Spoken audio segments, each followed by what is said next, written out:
ಎಲ್ಲಿವರೆಗೂ ಹೇಳಿದ್ವಿ? ಗುರುಗಳ ಹತ್ರ ಗುರುಗಳು ಮತ್ತೆ ಅವ್ರ ಇದು ಹೇಳ್ತಾರೆ ಶ್ಲೋಕ. ನಾನು ಎಷ್ಟೇ ಕಲ್ತಿದ್ರು ನಂಗೆ ಎಷ್ಟಾಗುತ್ತೆ ಅಷ್ಟು.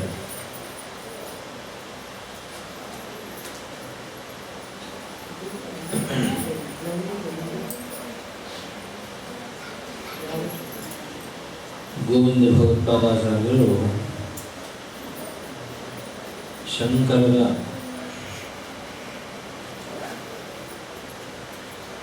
ಅಪ್ರತಿಮವಾದಂತಹ ಸಂಪೂರ್ಣ ವೈರಾಗ್ಯವನ್ನು ನೋಡಿ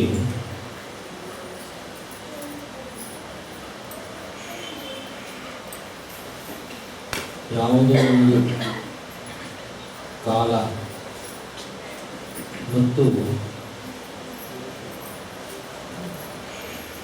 ಅವರಿಗೆ ಸನ್ಯಾಸ ದೀಕ್ಷೆಯನ್ನು ಕೊಡೋದಕ್ಕೆ ಮುಂಚೆ ಅವರನ್ನು ಇನ್ನೂ ಹೆಚ್ಚು ಸಮರ್ಥರನ್ನಾಗಿ ಮಾಡಬೇಕು ಅಂತ ಮನಸ್ಸಿನಲ್ಲಿ ಅವರ ಆಲೋಚನೆ ಬಂದು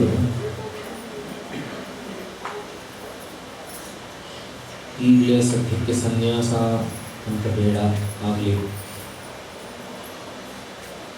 ಕೆಲವು ಕಾಲ ಗಾಯತ್ರಿ ಉಪಾಸನೆಯನ್ನು ಮಾಡಿಕೊಂಡು ನಾನು ಹೇಳಿ ಅಂತ ಹೇಳಿ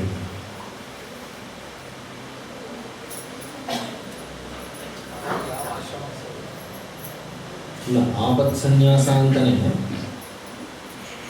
ಆದರೆ ಒಂದು ತರಹ ಬ್ರಹ್ಮಚಾರಿಗೆ ಬೇಕಾಗಿರುವಂತಹ ಅಗ್ನಿಕಾರ್ಯಾದಿಗಳೆಲ್ಲ ಏನೂ ಇರಲ್ಲ. ಅದರ ಉಪಾಸನೆಯ ಮಟ್ಟದಲ್ಲಿರೋದ್ರಿಂದ ಗಾಯತ್ರಿಯನ್ನೇ ಉಪಾಸನೆ ಮಾಡಬಹುದು ಅಂತ ಇದೆ. ಕ್ರಮಸನ್ಯಾಸ ಅಂತ ಇನ್ನೂ ಇಲ್ಲದೆ ಇರೋದ್ರಿಂದ ಆಪತ್ಕಾಲ ನಿಮಿತ್ತವಾಗಿ ತಗೊಂಡಿರುವಂತಹ ಸನ್ಯಾಸವಾದ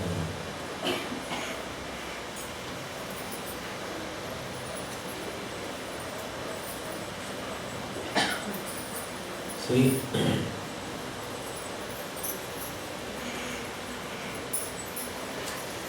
ಶಂಕರರು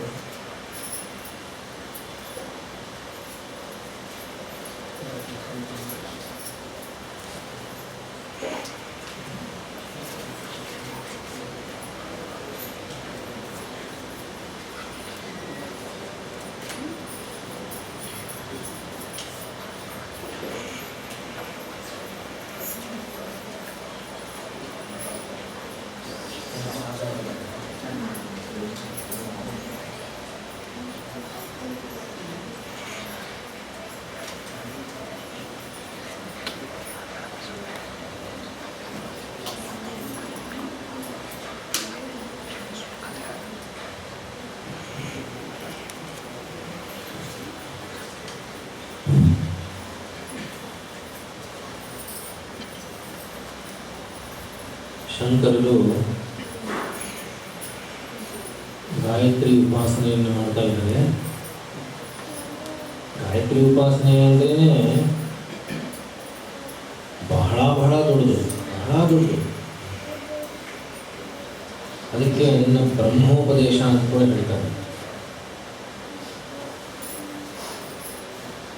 ಇವಾಗ ಈಗಿನ ಕಾಲದಲ್ಲಿ ಗಾಯತ್ರಿ ಅಂದರೆ ಗಾಯತ್ರಿ ಅಂದರೆ ಗಾಯತ್ರಿ ಮಂತ್ರ ಸರಿ, ಅದು ಆ ಮಂತ್ರ ಒಂದಿದೆ ಅಂತ, ಅದು ಇದಕ್ಕಿಂತ ತುಂಬ ಜಾಸ್ತಿ ಪವರ್ಫುಲ್ ಅಂತ ಅಂದರೆ ಗೊತ್ತಿಲ್ಲದೆ ಇರುವಂತಹ ಈ ಅವಿವೇಕದಿಂದ ಮಾತಾಡುವಂಥದ್ದು. ಯಾಕೆಂದರೆ ವಿಷಯ ಗೊತ್ತಿಲ್ಲದೆ ಇರೋದನ್ನು ಮಾತಾಡುವಂತಹ ಮಾತುಗಳಿದ್ದಾರೆ.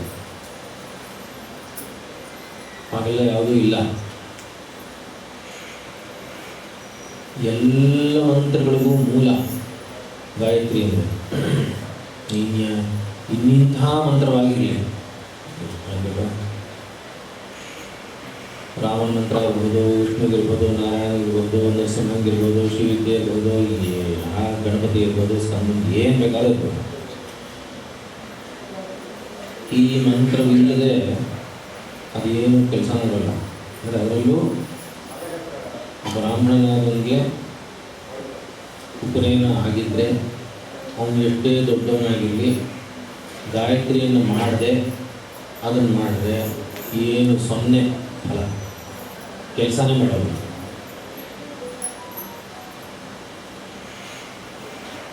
ಆದ್ದರಿಂದ ಗಾಯತ್ರಿ ಉಪಾಸನೆಯನ್ನು ಮಾಡ್ತಾ ಇದ್ದಾರೆ. ಕೆಲವು ವಿಚಾರಗಳನ್ನು ತಿಳಿಸ್ಬೇಕು ಶಂಕರರಿಗೆ ಅಂತ ಹೇಳಿ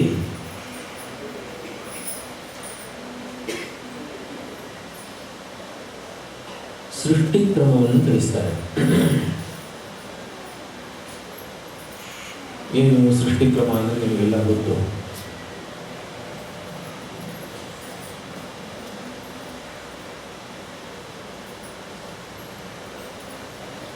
ನೋಡಪ್ಪ, ಇದೆಲ್ಲವೂ ಕೂಡ ಈ ಜಗತ್ತು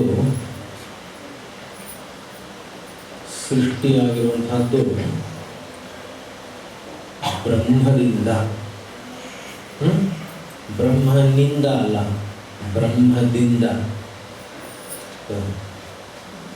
ಆ ಬ್ರಹ್ಮ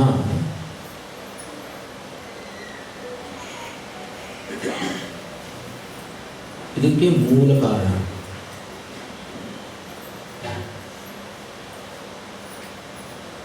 ಅದು ಯಾವ ಲಿಂಗಕ್ಕೂ ಸೇರಿದ್ದಲ್ಲ. ಅದು ಗಂಡಸಲ್ಲ, ಹೆಂಗಸಲ್ಲ, ಏನು ಅಂದರೆ ಈ ದೇವತೆಗಳೆಲ್ಲ ಇರ್ತಾರಲ್ಲ, ಈಶ್ವರನು ಅಂದರೆ ಪುಲ್ಲಿಂಗ,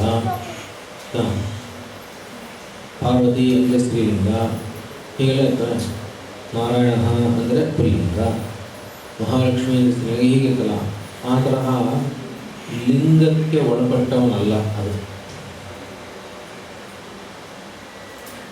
ಅದು ಆಗ್ತಾ ಇರೋದನ್ನು ಎಲ್ಲ ಅಲ್ಲಿಂದಲೇ ಬಂದಿರೋದು, ಆದರೆ ಅದೇನೂ ಮಾಡಲ್ಲ ಅಂತಾರೆ. ಅಂದರೆ ಏನಿದು ಹೀಗೆ ಹೇಳ್ತಾ ಇದ್ದಾರಲ್ಲ ಅಂತ. ಅದಕ್ಕೆ ಹೇಳ್ತಾರೆ, ಈಗ ಸದ್ಯಕ್ಕೆ ಏನು ಮಾಡಬೇಕು ಅಂದರೆ ಹೀಗಿಟ್ಕೋ,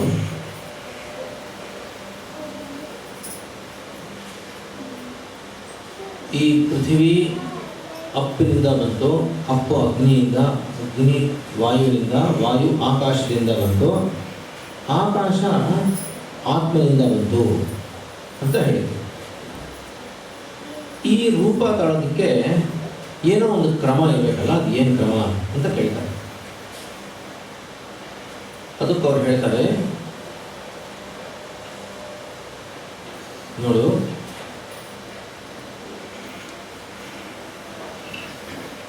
ಇದೆಲ್ಲವೂ ಕೂಡ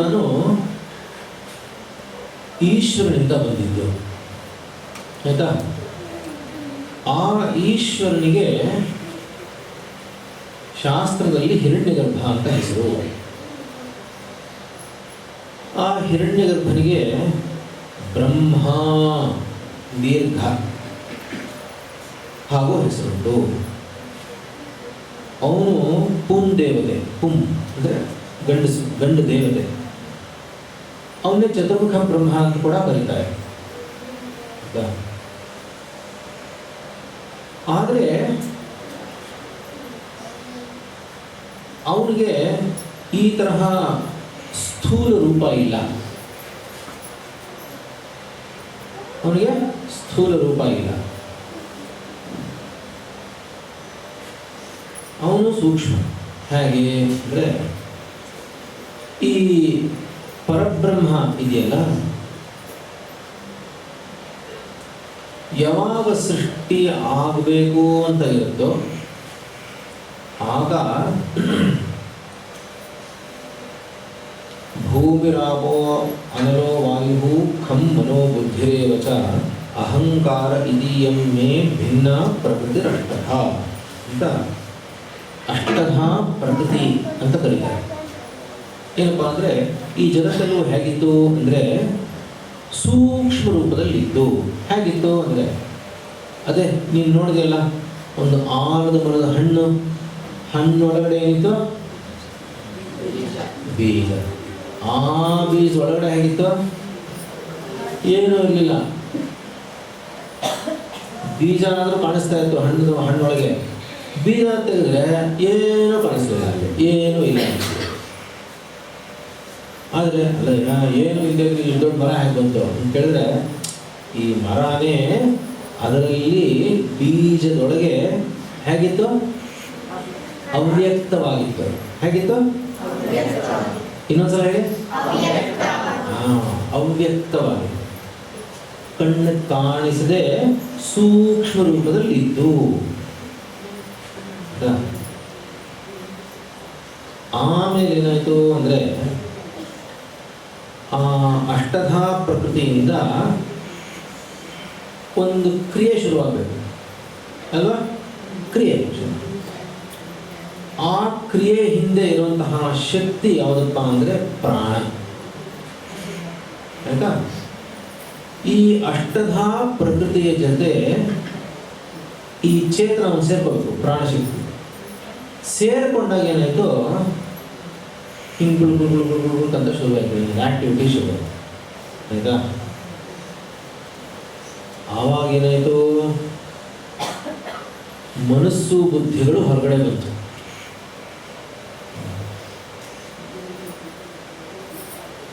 ಹೇಗೆ ದೊಡ್ಡ ಆಲದ ಮರ ಆ ಬೀಜದೊಳಗಡೆ ಒಂದು ಸೂಕ್ಷ್ಮ ರೂಪದಲ್ಲಿತ್ತು, ಆಮೇಲೆ ಸ್ವಲ್ಪ ಹಿಂಗೆ ಕಾಣಿಸ್ಕೊಳ್ತು. ಆಯಿತಾ? ಆಮೇಲೆಲ್ಲ ಮರ ಆಯಿತು. ಇವಾಗ ತಮಾಷೆ ಅಂದರೆ ಆ ಮರದಲ್ಲಿ ಎಷ್ಟು ಹಣ್ಣುಗಳಿದೆ ಹೇಳಿ ನೋಡೋಣ. ದೊಡ್ಡ ಆಲದ ಮರದಲ್ಲಿ ಎಷ್ಟು ಹಣ್ಣುಗಳಿರ್ಬೋದು? 100 ಹಣ್ಣುಗಳಿರ್ಬೋದು. ಈ ಮರದಲ್ಲಿರುವಂತಹ ಹಣ್ಣುಗಳಲ್ಲಿ ಎಷ್ಟು ಬೀಜ ಇರ್ಬೋದು? 100 ಬೀಜಗಳಿರುತ್ತೆ.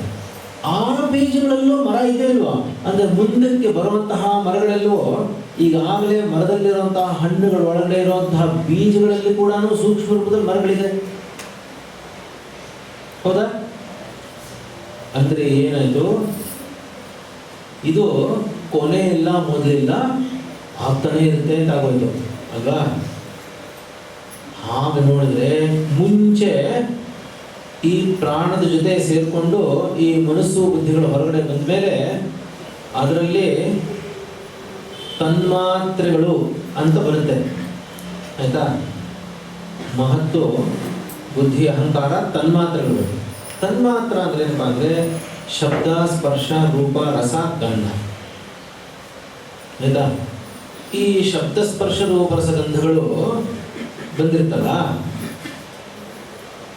ಈ ಮಹತ್ತು ಮತ್ತು ಬುದ್ಧಿ ಅಂದರೆ ಮನಸ್ಸು ಬುದ್ಧಿಗಳಿದೆಯಲ್ಲ, ಇದರಿಂದ ಈ ಮನಸ್ಸು ಬುದ್ಧಿಗಳು ಯಾರದ್ದು ಇವಾಗ ಯೋಚನೆ ಮಾಡಿ ಹೇಳಿ. ಇವಾಗ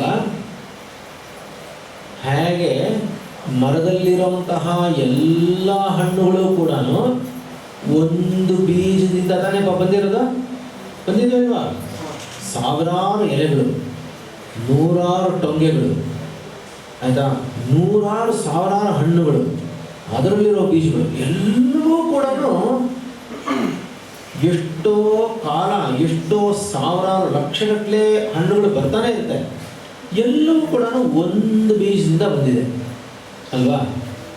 ಹಾಗಾಗಿ ಈ ಎಲ್ಲ ಹಣ್ಣುಗಳು ಕೂಡ ಮುಂದೆ ಬರುವಂತಹ ಹಣ್ಣುಗಳು ಎಲ್ಲ ಇದೆಯಲ್ಲ, ಇದೆಲ್ಲವೂ ಕೂಡ ಆ ಬೀಜದಲ್ಲಿ ಹೇಗಿತ್ತು? ಅವ್ಯಕ್ತವಾಗಿತ್ತು. ಹೇಗೆ ಅವ್ಯಕ್ತವಾಗಿತ್ತೋ ಹಾಗೇನೆ ಈ ಜಗತ್ತೆಲ್ಲವೂ ಅಲ್ಲಿ ಅವ್ಯಕ್ತವಾಗಿತ್ತು. ಅಂದರೆ ನಾವು ಕೂಡ ಹೇಗಿದ್ವಿ? ಅವ್ಯಕ್ತವಾಗಿದ್ವಿ. ಗೊತ್ತಾಗ್ತಾ ಇದೆಯಾ? ಈ ಶರೀರ ಎಲ್ಲ ಏನಾಗುತ್ತೆ ಅಂದರೆ ಮಣ್ಣೊಳಗೆ ಹೋಗ್ಬಿಡುತ್ತೆ ಒಂದು ದಿವಸ. ಆಯಿತಾ? ಫೋಟೋ ಮಣ್ಣಾಗೋಗುತ್ತೆ. ಆಮೇಲೆ ಪೃಥ್ವಿ ಎಲ್ಲ ಹೋಗುತ್ತೆ, ನೀರೊಳಗೆ ಹೋಗ್ಬಿಡುತ್ತೆ. ನೀರೆಲ್ಲ ಹೋಗುತ್ತೆ, ನೀರೆಲ್ಲ ಹೋಗುತ್ತೆ. ಆಮೇಲೆ ಅದು ಆ ಸಮುದ್ರದಲ್ಲಿ ಹೋಗುತ್ತೆ, ಇದಕ್ಕೆ ಹೋಗ್ಬೇಕು. ಯಾರೋ ಅಗ್ನಿ, ಅಗ್ನಿ. ಪೃಥ್ವಿ, ನಾನು ಪೃಥ್ವಿಗೆ ಹೋಗ್ತೀನಿ, ಪೃಥ್ವಿ ಅಪ್ಪೊಳಗೆ ಹೋಗುತ್ತೆ. ಅಪ್ಪ ಎಲ್ಲ ಅಗ್ನಿ ಒಳಗಡೆ, ಅಗ್ನಿ ಎಲ್ಲ ಹೋಗುತ್ತೆ ವಾಯುವಿನಲ್ಲಿ, ವಾಯುವಲ್ಲಿ ಹೋಗುತ್ತೆ ಆಕಾಶದಲ್ಲಿ. ಇದೆಲ್ಲವೂ ಹೋಗಿ ಒಟ್ಟಿಗೆ ಎಲ್ಲಿ ಹೋಗುತ್ತೆ? ಅವ್ಯಕ್ತದ ಒಳಗಡೆ ಹೋಗುತ್ತೆ. ಎಲ್ಲ ಎಲ್ಲಿ ಹೋಗುತ್ತೆ? ಅವ್ಯಕ್ತದಲ್ಲಿ ಹೊರಟೋಗುತ್ತೆ. ಇವಾಗ ವಾಪಸ್ ತಗೊಂಡಿದ್ದಾಯ್ತು, ಈಗ ತಿರುಗಿ ಹೋಗಿ ಬರಬೇಕಲ್ಲ ಹೊರಗಡೆ. ಆವಾಗ ಈ ಮನಸ್ಸು ಬುದ್ಧಿಗಳು ಬಂದು ಈ ಪ್ರಾಣಶಕ್ತಿಯನ್ನು ಸೇರಿಕೊಂಡು, ಈ ಪ್ರಾಣಶಕ್ತಿಯಿಂದ ಈ ಮನಸ್ಸು ಬುದ್ಧಿಗಳು ಹೊರಗಡೆ ಬಂದಾಗ ಏನಾಯಿತು? ಈ ಪ್ರಾಣಶಕ್ತಿ ಮುಂಚೆ ಮನಸ್ಸು ಬುದ್ಧಿಗಳು ತೋರ್ಕೊಳ್ಳುತ್ತೆ. ಇವಾಗ ಈ ಅವ್ಯಕ್ತ ಅನ್ನೋದ್ರಲ್ಲಿ ನಮ್ಮ ಮನಸ್ಸುಗಳೆಲ್ಲ ಎಲ್ಲಿ ಹೋಗಿದೆ ಹೇಳಿ ನೋಡೋಣ. ಇವಾಗ ಶರೀರ ಏನೋ ಬಿದ್ದೋಯ್ತು, ಮನಸ್ಸುಗಳು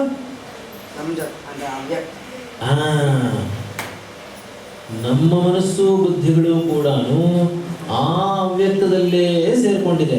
ಯಾಕೆ ಅಂದರೆ ನಾನು ಇವಾಗ ಮಾಡಿರುವಂತಹ ಏನೇನು ಕರ್ಮ ಇದೆಯೋ ಅದೆಲ್ಲವೂ ನನ್ನ ಮನಸ್ಸಿನಲ್ಲೇ ಇರುತ್ತೆ, ಅಂತಃಕರಣದಲ್ಲಿ ಇರುತ್ತೆ. ಇದನ್ನ ತಗೊಂಡು ಹೋಗಿ ಅಲ್ಲಿಗೆ ಸೇರಿಸ್ಬಿಡುತ್ತೆ. ಎಲ್ಲಿಗೆ? ಅವ್ಯಕ್ತದಲ್ಲಿ ಸೇರಿಸುತ್ತೆ. ಈಗ ತಿರುಗಿ ಸೃಷ್ಟಿ ಆಗಬೇಕು. ಸೃಷ್ಟಿ ಯಾರಿಗೋಸ್ಕರ ಆಗಬೇಕು? ನಮಗೋಸ್ಕರ ಆಗಬೇಕು. Very good. ನಮಗೋಸ್ಕರ ಆಗಬೇಕು ಅಂದಾಗ ಮುಂಚೆ ತೋರ್ಕೊಳ್ಳೋದು ಮನಸ್ಸು ಬುದ್ಧಿಗಳು ಅಲ್ವಾ? ಯಾರ ಮನಸ್ಸು ಬುದ್ಧಿಗಳು ತೋರ್ಕೊಳ್ಳುತ್ತೆ? ಅವ್ಯಕ್ತದಿಂದ ಮುಂಚೆ ತೋರ್ಕೊಳ್ಳೋದು ಮನಸ್ಸು ಬುದ್ಧಿ. ಯಾರ ಮನಸ್ಸು ಬುದ್ಧಿ?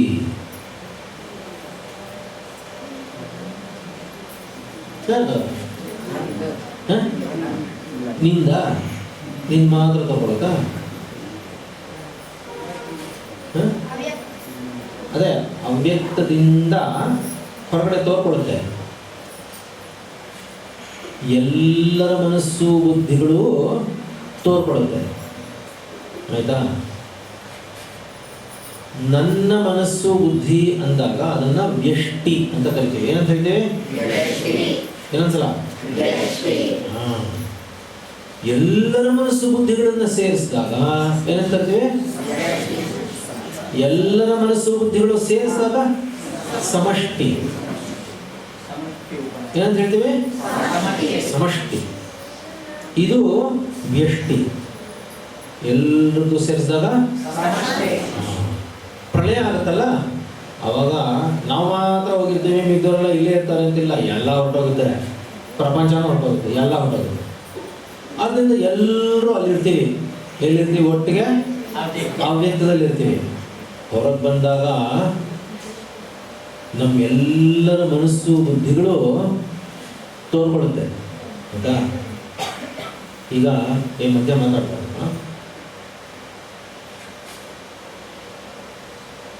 ಸೃಷ್ಟಿ ಆಗಬೇಕಲ್ಲ, ಈ ತರಹ ಒಂದು ಜಗತ್ತು ಎಲ್ಲ ಸೃಷ್ಟಿ ಆಗಬೇಕಲ್ಲ. ಮತ್ತು ಯಾರ್ಯಾರು ಏನು ಕರ್ಮ ಮಾಡಿದ್ದಾರೆ ಅದಕ್ಕೆ ತಕ್ಕಂತೆ ಫಲ ಕೊಡಬೇಕು. ಫಲ ಸಿಗಬೇಕು ಅಂದರೆ ಅದಕ್ಕೆ ತಕ್ಕಂತೆ ಜಗತ್ತಿನಲ್ಲಿ ನಾಮರೂಪಗಳು ಉಂಟಾಗಬೇಕು ಅಲ್ವಾ? ಯಾರಿಗೆ ಯಾರು ಹೆಂಡತಿ ಆಗಬೇಕು, ಯಾರ್ಯಾರು ಆಗಬೇಕು, ತಂಗಿ ಆಗಬೇಕು, ಅಣ್ಣ ಆಗಬೇಕು, ಸ್ನೇಹಿತರಾಗಬೇಕು, ಮಕ್ಕಳಾಗಬೇಕು, ಏನೇನಿದೆಯೋ ಎಲ್ಲವೂ ಕೂಡ ಬರಬೇಕಲ್ಲ. ಬರೋದಕ್ಕೆ ಆಯಾ ತರಹ ಎಲ್ಲ ಆಗಬೇಕಲ್ಲ. ಅದಕ್ಕೋಸ್ಕರ ಒಬ್ಬ ಮಾಡುವನು ಬೇಕು. ಇದನ್ನೆಲ್ಲ ಪರಬ್ರಹ್ಮ ಮಾಡುತ್ತಾ? ಪರಬ್ರಹ್ಮ ಮಾಡಲ್ಲ, ಆಯ್ತಲ್ವಾ? ಈಗ ಮಾಡೋವಂಥವನು ಒಬ್ಬ ಇರಬೇಕು. ಅವನಿಗೇನು ಹೆಸರು? ಬ್ರಹ್ಮ. ಅವನಿಗೆ ಇನ್ನೊಂದು ಹೆಸರೇನು? ಹಿರಣ್ಯಗರ್ಭ. ಯಾರು ಹಿರಣ್ಯಗರ್ಭ ಅಂದರೆ ನಮ್ಮ ಥರನೇ ಒಬ್ಬ ವಿದ್ಯಾರ್ಥಿ. ಅವನು ಚೆನ್ನಾಗಿ ವೇದಾಧ್ಯಯನ ಮಾಡಿ ಮಾಡಿ ಗಾಯತ್ರಿ ಉಪಾಸನೆ ಇತ್ಯಾದಿಗಳನ್ನೆಲ್ಲ ಮಾಡಿ ಪರಿಶುದ್ಧವಾಗಿದ್ದು, ತುಂಬ ಪರಿಶುದ್ಧವಾಗಿ, ಅದೆಲ್ಲ ಸುಮ್ಮನೆ ಅಷ್ಟು ಇಷ್ಟು ಅಲ್ಲ, ತುಂಬ ಪರಿಶುದ್ಧ, ಬೇಕಾದಷ್ಟು ವಿಜ್ಞಾನಗಳನ್ನೆಲ್ಲ ಮಾಡಿ ಬೇರೆ ಬೇರೆ ತರಹ ಉಪಾಸನೆಗಳನ್ನೆಲ್ಲ ಮಾಡಿ ತುಂಬ ದೊಡ್ಡವನಾಗ್ಬಿಡ್ತಾನೆ. ಅವನು ತಪಸ್ಸು ಮಾಡ್ತಾನೆ. ಏನಂತ ತಪಸ್ಸು ಮಾಡ್ತಾನೆ ಅಂದರೆ, ನಾನು ಈ ಸಲ ಪ್ರಳಯ ಆದ ಮೇಲೆ ಮುಂದಿನ ಸಲ ಸೃಷ್ಟಿ ಆಗುತ್ತಲ್ಲ, ಆ ಸೃಷ್ಟಿ ನಾನೇ ಮಾಡಬೇಕು, ನಾನು ಸೃಷ್ಟಿಕರ್ತನಾಗಬೇಕು ಅಂತ ತಪಸ್ಸು ಮಾಡ್ತಾನೆ. ನೀನು ಮಾತ್ರ ಮಾಡದ, ನಾನು ಮಾಡ್ತೀನಿ ಅಂತ ಇನ್ನೊಬ್ಬನ ಪ್ರಯತ್ನ ಪಡ್ತಾನೆ. ಹೀಗೆ ಸುಮಾರು ಜನ ತಪಸ್ಸು ಮಾಡ್ತಾರೆ. ಸೃಷ್ಟಿಕರ್ತನಾಗಬೇಕು ಅಂತ ಸುಮಾರು ಜನ ತಪಸ್ಸು ಮಾಡ್ತಾರೆ. ಅದರಲ್ಲ ಯಾರಾದರೂ ಒಬ್ಬನೇ ಒಬ್ಬ ಪಾಸ್ ಆಗ್ತಾನೆ. ಆ ಪರೀಕ್ಷೆಯಲ್ಲಿ ಒಬ್ಬರು ಮಾತ್ರ ಪಾಸ್ ಆಗ್ತಾನೆ.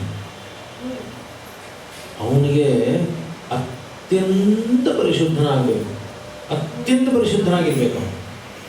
ಬೇರೆ ಯಾರೂ ಕೂಡ ಅವ್ರಿಗೆ ಇವ್ರಿಗೆ ಅಂತ ಅವನಲ್ಲಿ ಪಕ್ಷಪಾತ ಇರಬಾರ್ದು. ಪಕ್ಷಪಾತ ಇರಬಾರ್ದು, ಪಾರ್ಶಾಲಿಟಿ ಇರೋ ಹಾಗಿಲ್ಲ. ಯಾಕೆಂದರೆ ಪ್ರತಿಯೊಬ್ಬರಿಗೂ ಅವನವನ ಕರ್ಮದ ಫಲ ಕೊಡೋ ತರಹ ಇರಬೇಕು ಹೌದಲ್ವಾ? ಅಷ್ಟು ತಪಸ್ಸು ಮಾಡಿದ್ದಕ್ಕೋಸ್ಕರ ತುಂಬ ಪರಿಶುದ್ಧನಾಗಿರ್ತಾನಲ್ಲ ಅವನು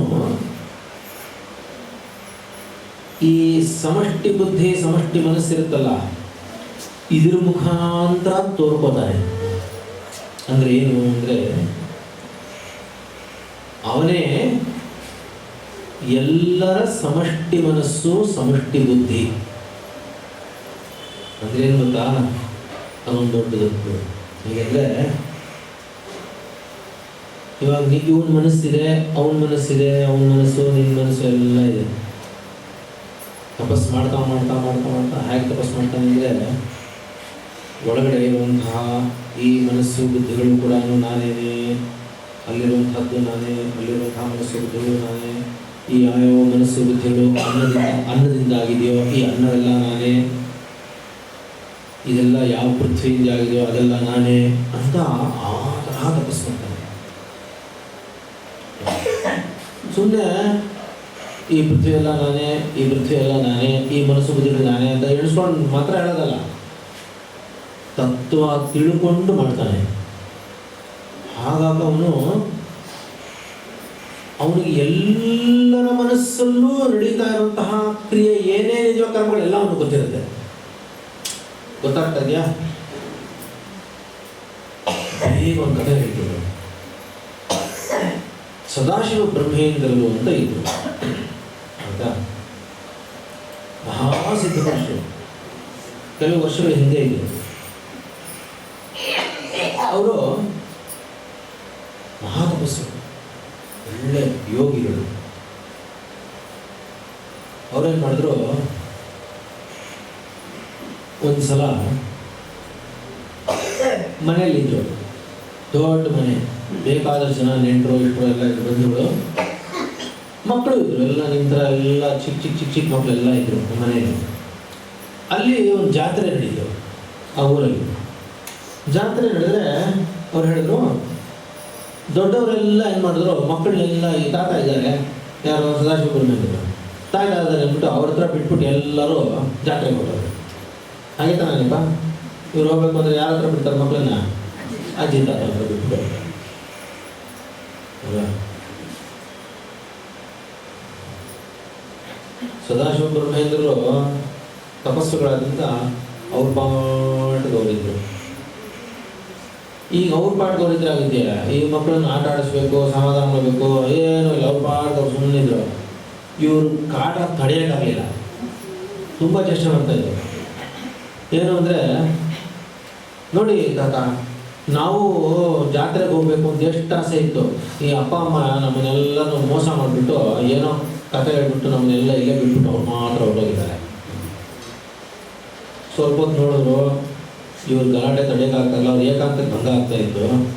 ಅವ್ರೇನು ಮಾಡಿದ್ರು, ಏನಪ್ಪ ಇಲ್ಲೆಲ್ಲ ಬನ್ನಿ ಇಲ್ಲಿ ಬಂದುಬಿಟ್ಟು ಅವ್ರು ಹೇಳಿದ್ರು, ನಿಮ್ಗೇನು ಮಾಡ್ಬೇಕು ಇವಾಗ? ಜಾತ್ರೆಗೆ ಹೋಗ್ಬೇಕಾ? ಜಾತ್ರೆ ನೋಡ್ಬೇಕಾ ನೀವು? ಹ್ಞೂ, ನಾವೆಲ್ಲ ಜಾತ್ರೆ ನೋಡಬೇಕು ಅಂತ. ನೋಡಿ, ನಾ ಹೇಳ್ದಂಗೆ ಕೇಳಬೇಕು ಆಯ್ತಾ? ಹಾಂ, ಸರಿ ಸರಿ. ಅವ್ರೇನು ಮಾಡಿದ್ರು, ಬಂದು ಪದ್ಮಾಸನ ಹಾಕ್ಕೊಂಡು ಧ್ಯಾನಸ್ಥರಾಗಿ ಪ್ರಾಣಾಯಾಮವನ್ನು ಮಾಡಿ ಮನಸ್ಸನ್ನೆಲ್ಲ ಏಕಾಗ್ರತೆಯಿಂದ ಒಂದು ಕಡೆ ಸೇರಿಸಿಬಿಟ್ಟು ಎಲ್ಲ ಸೇರಿಸಿ ನೋಡಿ, ಎಲ್ಲರೂ ಕಣ್ಣು ಮುಚ್ಕೊಳ್ಳಿ, ಎಲ್ಲರೂ ನಾನು ಸುತ್ತೂರು ನಿಂತ್ಕೊಳ್ಳಿವಲ್ಲ ಅಂತೆಲ್ಲ ನಿಂತ್ಕೊಂಡು ಎಲ್ಲರೂ ನನ್ನ ತಲೆ ಮೇಲೆ ಹೀಗೆ ಕೈ ಹಿಡಿ ಹಂಗೆ ಆಯಿತಾ? ಎಲ್ಲರೂ ತಲೆ ಮೇಲೆ ಕೈ ಇಟ್ಟರು. ಕೈ ಇಟ್ಟ ಮೇಲೆ ಒಂದು ಸಲ ಓ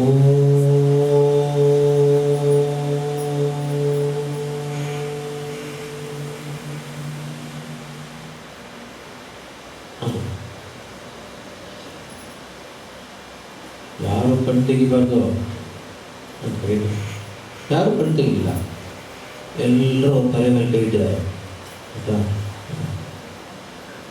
ಇವಾಗ ನೋಡಿ ಜಾತ್ರೆನ ಆಯಿತಾ?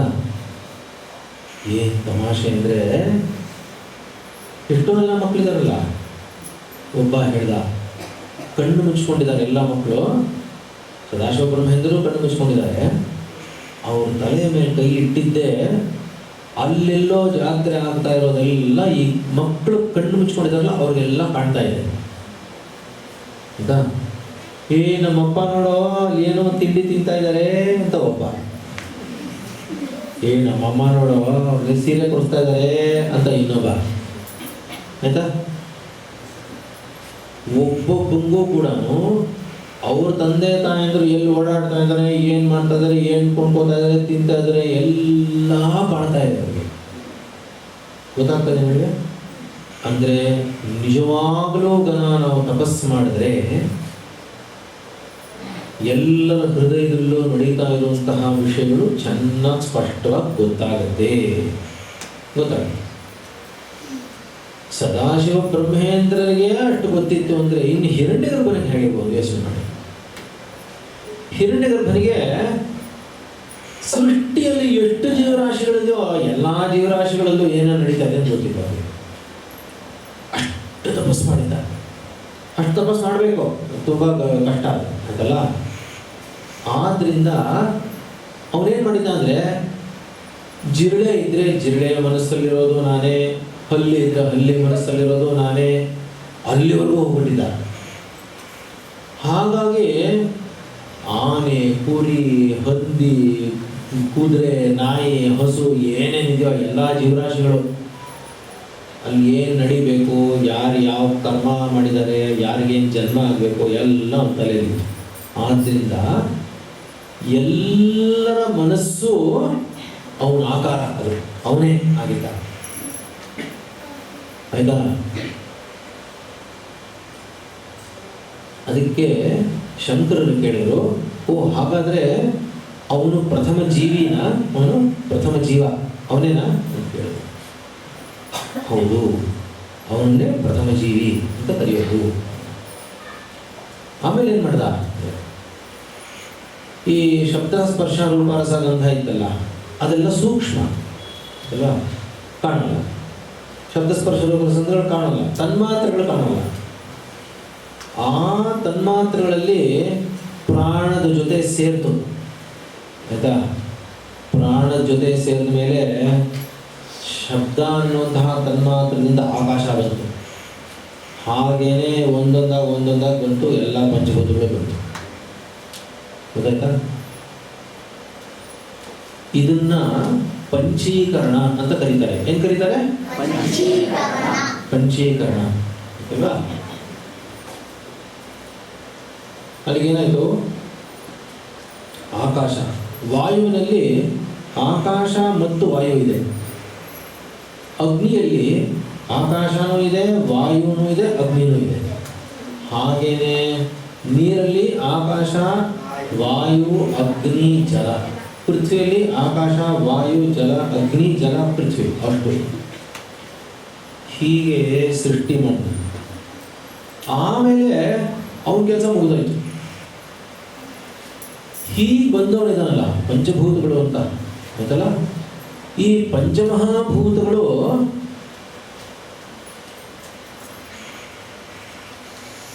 ಸೃಷ್ಟಿ ಆಯ್ತಲ್ಲ, ಇದು ಯಾರಪ್ಪ ಅಂದರೆ ಪ್ರಜಾಪತಿ ಅಂತಾರೆ. ನಮಗೆ ವಿರಾಟ್ ಪುರುಷ ಅಂತಾರೆ. ಏನಂತ ಹೇಳ್ತಾರೆ? ವಿರಾಟ್ ಪುರುಷ. ಅವನು ಆಮೇಲೆ ಏನು ಮಾಡಿದಂತೆ ಅಂದರೆ, ಈ 5 ಇತ್ತಲ್ಲ, ಈ 5ರಲ್ಲೆಲ್ಲ ಸ್ವಲ್ಪ ಬೆರಕೆ ಶುರು ಮಾಡ್ದ. ಮೂರನ್ನೇ ತೊಗೊಂಡು ಬೆರಕೆ ಶುರು ಮಾಡ್ದ. ಶುರು ಮಾಡಿ ಏನು ಮಾಡ್ದ ಅಂದರೆ, ಅಗ್ನಿಗಳನ್ನೆಲ್ಲ ಸೃಷ್ಟಿ ಮಾಡ್ದ. ಏನು ಅಗ್ನಿಗಳನ್ನ ಸೃಷ್ಟಿ ಮಾಡೋದು ಅಂದರೆ, ಸೂರ್ಯನ ಸೃಷ್ಟಿ ಮಾಡ್ದ, ಚಂದ್ರನನ್ನು ಸೃಷ್ಟಿ ಮಾಡ್ದ, ಬೇರೆ ಬೆಂಕಿ ನಕ್ಷತ್ರಗಳನ್ನೆಲ್ಲ ಸೃಷ್ಟಿ ಮಾಡ್ದ. ಆಯಿತಾ? ಹಾಗೇನೆ ನೀರು, ಹಾಗೇನೆ ಪೃಥ್ವಿ ಬೇರೆ ಬೇರೆ. ಆಯಿತಾ? ಇದನ್ನ ಮೂರನ್ನೇ ತಗೊಂಡು ಸೃಷ್ಟಿ ಮಾಡೋದಕ್ಕೆ ತ್ರಿವೃತ್ಕರಣ ಅಂತಾರೆ. ಏನಂತಾರೆ? ತ್ರಿವೃತ್ಕರಣ. ಮೊದಲು ಹೇಳಿದ್ದೇನೋ ಪಂಚೀಕರಣ. ಪಂಚೀಕರಣ ಅಂದರೆ ಪಂಚಮಹಾಭೂತಗಳನ್ನು ತನ್ಮಾತ್ರಗಳನ್ನೆಲ್ಲ ಬೇರೆಸಿ ಪಂಚಮಹಾಭೂತಗಳನ್ನ ಸೃಷ್ಟಿ ಮಾಡಿ, ಈ ಪಂಚಮಹಾಭೂತಗಳನ್ನೆಲ್ಲ ಬೇರೆಸಿ ಮೂರನ್ನೇ ತಗೊಂಡು ಸೃಷ್ಟಿ ಮಾಡೋದೆಲ್ಲ ಏನೋ ತ್ರಿವೃತ್ಕರಣ. ಏನೋ ತ್ರಿವೃತ್ತ. ಕೊನೆಯಲ್ಲಿ ಈ ತೇಜಸ್ಸು ಅಪ್ ಅಂದರೆ ನೀರು ಮತ್ತು ಅನ್ನ ಆಯ್ತಲ್ಲ. ಅನ್ನ ಬಂದಿರುತ್ತೆ ಗೊತ್ತಾ ನಿಮಗೆ, ಪೃಥ್ವಿಯಿಂದ ಔಷಧಿಗಳು ಅನ್ನ ಬಂದಿರುತ್ತೆ. ಈ ತೇಜಸ್ಸು ಅಪ್ಪು ಮತ್ತೆ ಅನ್ನ ಈ ಮೂರನ್ನು ಸೇರಿಸ್ಬಿಟ್ಟು ನಮ್ಮನ್ನೆಲ್ಲ ಸೃಷ್ಟಿ ಮಾಡ, ಎಲ್ಲ ಜೀವರಾಶಿಗಳನ್ನು ಸೃಷ್ಟಿ ಮಾಡ. ಅದಕ್ಕೋಸ್ಕರನೇ ಎಲ್ಲ ಜೀವರಾಶಿಗಳನ್ನ ಏನಂತ ಕರೀತಾರೆ ಅಂದರೆ ತೇಜೋಬನ್ನ ವಿಕಾರ ಅಂತಾರೆ. ಏನಂತಾರೆ?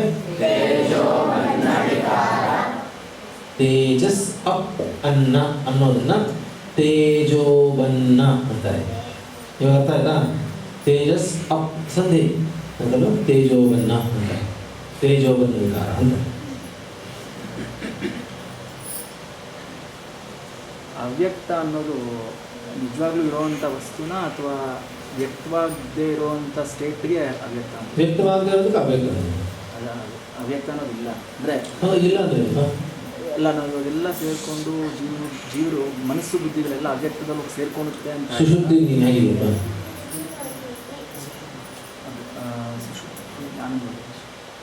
ಆನಂದವಾಗಿ ನೀನು ಮಾಡಿರೋದು ನೀನು ಯಾರೋ ಅನ್ನೋದೆಲ್ಲ ಸುಶುದ್ಧಿಯಲ್ಲಿ ಹೇಗಿದೆ ಹೇಗಿದೆ? ಇದೆಯೋ ಇಲ್ವಾ? ಇದೆ ತಾನೆ? ಇದೆ ಯಾಕೆ ಗೊತ್ತಾ? ಮತ್ತೆ ಅಷ್ಟೇ ಎದ್ಮೇಲೆ ಬಂದಿದೆ ತಾನೆ, ಅದಕ್ಕೆ ತಕ್ಕಂತೆ ಬಂದಿದೆ ತಾನೆ, ಅಲ್ಲಿಗೆ ಅಲ್ಲಿ ಅವ್ಯಕ್ತವಾಗಿತ್ತು ಅಂತ ತಾನೆ ಅರ್ಥ. ಅಷ್ಟೇ ಗೊತ್ತಾಯ್ತಾ? ಇದನ್ನೆಲ್ಲ ತಿಳ್ಕೊಂಡ ಶಂಕರರು. ತಿಳ್ಕೊಂಡು ತೀವ್ರವಾದಂತಹ ಒಂದು ಅಧ್ಯಯನ ಶುರು ಮಾಡಿದ್ರು. ಅಧ್ಯಯನ ಮಾಡಿದ ಮೇಲೆ ಉಪಾಸನೆ ಮಾಡ್ತಾ ಮಾಡ್ತಾ ಮಾಡ್ತಾ ಏನು ಮಾಡಿದ್ರು, ಮನಸ್ಸನ್ನು ಸೂರ್ಯನವರೆಗೂ ತಗೊಂಡೋಗಿ ಅಲ್ಲಿಂದ ಹಿರಣ್ಯಗರ್ಭನಿಗೂ ಹೊರಟರು ಶಂಕರ. ಗೊತ್ತಾ? ಅಂದರೆ ಯಾರಿಂದ ಉಪದೇಶ ಪಡಿತಾ ಇದ್ದಾರೆ, ಯಾರು ಪಡಿತಾ ಇದ್ದಾರೆ ಎರಡೂ ಇರುತ್ತೆ. ಸಾಮಾನ್ಯರಿಗಾಗೋಲ್ಲ ಅವೆಲ್ಲ. ಯಾಕೆಲ್ಲ ಶಂಕರರಾದ್ರಿಂದ ಆಯಿತು, ತುಂಬ ಸುಲಭವಾಗಿ ಆಗುತ್ತೆ, ಗೊತ್ತಾಗೋಯ್ತು ಅವರಿಗೆ. ಯಾಕಲ್ಲ ಆಮೇಲೆ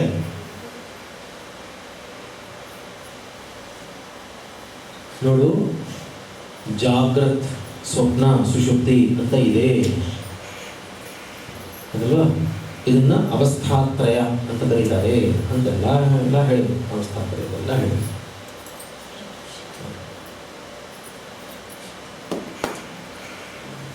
ಅವಾಗ ಅವಸ್ಥಾತ್ರಯವನ್ನು ಹೇಳಿದ ಮೇಲೆ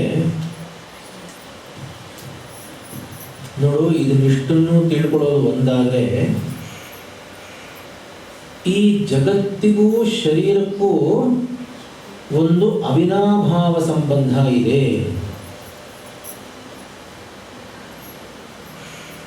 ಏನಿದೆ? ಅವಿನಾಭಾವ ಸಂಬಂಧ ಇದೆ. ಅಂದ್ರೆ ಏನಪ್ಪ ಅಂದರೆ, ಜಗತ್ತಲ್ಲಿ ಏನೇನೇನೇನಿದೆಯೋ, ಜಗತ್ತು ಯಾವುದರಿಂದ ಮಾಡಲ್ಪಟ್ಟಿದೆಯೋ ಅದೆಲ್ಲವೂ ಕೂಡ ಶರೀರದಲ್ಲಿದೆ ಅಂತ ಹೇಳಿದ್ರು. ಏನದು? ಅಲ್ಲೆಲ್ಲ ನಕ್ಷತ್ರಗಳು, ಅದು ಎಲ್ಲ ದೇವತೆಗಳು ಎಲ್ಲ ಇದೆ. ದೇವತೆಗಳು ಎಲ್ಲ ದೇವತೆಗಳು ಇಲ್ಲಿ ಏನಿರಬೇಕೋ ಅಲ್ಲೇನಿದೆಯೋ ಎಲ್ಲ ಇಲ್ಲಿದೆ ಗೋವಿಂದ. ಹಾಗೆ ಅಂದರೆ ಅವರು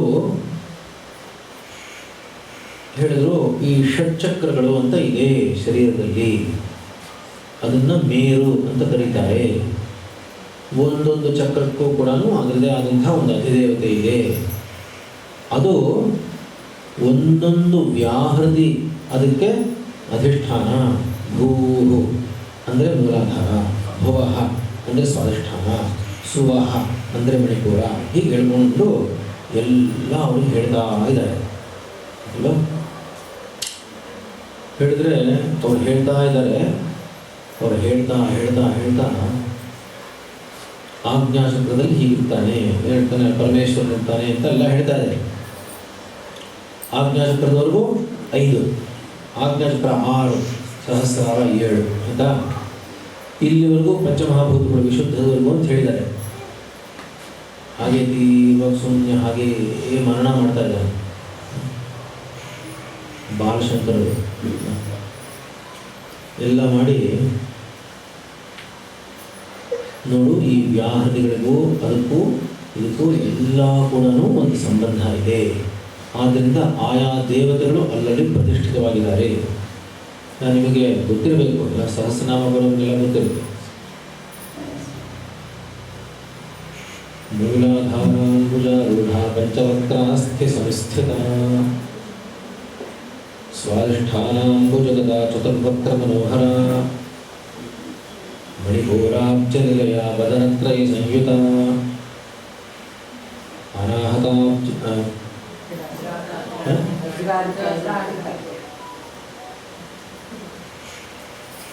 ಅನಾಹತಾಬ್ಜ ನಿಲಯ ಶ್ಯಾಮಾಭಾವದನದ್ವಯ ವಿಶುದ್ಧಿ ಚಕ್ರ ನಿಲಯ ಆರಕ್ತವರ್ಣ ತ್ರಿಯೋಚನ ಅಲ್ಲಿ ಒಂದು ಪದನೈಕ ಸಮನ್ವಿತ ಅಂತ ಹೇಳ್ಕೊಂಡು ಹೋದ್ರು. ಆಜ್ಞಾಚಕ್ರ ಬಂದರೆ ಬೇರೆ, ಆಯ್ತಾ? ಇಲ್ಲಿವರೆಗೂ 5, 4, 3, 2, 1 ಅಂತ ಹೇಳಿದ್ರು.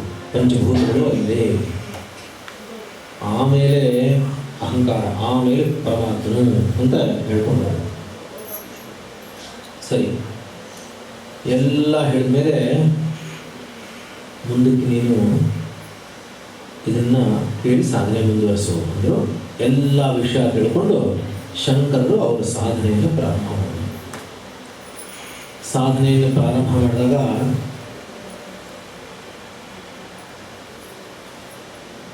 ಎಲ್ಲ ಹೇಳಿದ್ದಾರೆ. ಅಲ್ಲಿ ಬೇರೆ ಶಿಷ್ಯರನ್ನೆಲ್ಲ ಕರೆದು ಹೇಳಿದರು, ಶಂಕರನು ಸಾಧನೆಯನ್ನು ಪ್ರಾರಂಭ ಮಾಡ್ತಾ ಇದ್ದಾನೆ, ನೀವು ಯಾರು ಕೂಡ ಅವ್ರನ್ನ ಹೋಗಿ ಎಬ್ಸಕ್ಕೆ ಹೋಗಬೇಡಿ. ಅವರಿಗೆ ಬಂದು ಹೊರಗಡೆ ಬಂದರೆ ಭಿಕ್ಷೆ ನೀವು ಅವ್ರಿಗೆ ನೀವೇ ಭಿಕ್ಷೆ ತೊಗೊಂಡ್ಬಂದಿರಿ. ಅವ್ರು ಬಂದು ತಗೊಂಡ್ರು, ಇಲ್ಲ ಅಂದರೆ ಪರವಾಗಿಲ್ಲ ಬಿಟ್ಬಿಡಿ ಅವರು. ಸರಿ, ಒಂದು ಗುಹೆನಲ್ಲಿ ಗುರುಗಳು ಅಲ್ಲಿ ಮಾಡಿ ಅಂತ ಹೇಳಿದ್ರು. 8 ವರ್ಷದ ಬಾಲಕ ಹೋಗಿ ಗುಹೆಯಲ್ಲಿ ಕೂತಿದ್ದಾರೆ, ತಪಸ್ಸನ್ನು ಪ್ರಾರಂಭ ಮಾಡಿದ್ರು. ಹೇಳಿರೋದನ್ನೆಲ್ಲ ಮನಸ್ಸಿನಲ್ಲಿ ಇಟ್ಕೊಂಡು ಅದನ್ನೇ ಹೃದಯದಲ್ಲಿ ಧ್ಯಾನ ಮಾಡ್ತಾರೆ. ಅದೇನು ಆಯ್ತಾ ಅಂತೆಲ್ಲ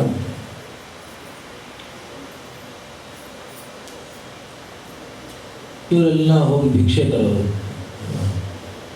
ನೋಡಿದ್ರೆ 2-3 ದಿವಸ ಆಯಿತು, ಶಂಕರರು ಹೊರಗಡೆ ಬರಲೇ ಇಲ್ಲ, ಎದ್ದು ಬರಲೇ ಇಲ್ಲ. ಆಮೇಲೆ ನೋಡಿದ್ರೆ ಒಬ್ಬ ನಿಧಾನವಾಗಿ ಒಳಗಡೆ ಹೋಗಿ ಸ್ವಲ್ಪ ಗುಹೆ ಹತ್ರ ಹೋದರೆ ಹೇಳಕ್ಕಾಗದೇ ಇರೋ ತರಹ ಒಂದು ಸುಗಂಧವಾದ ಪರಿಮಳ ಬರ್ತಾ ಇದೆ ಒಳಗಡೆಯಿಂದ.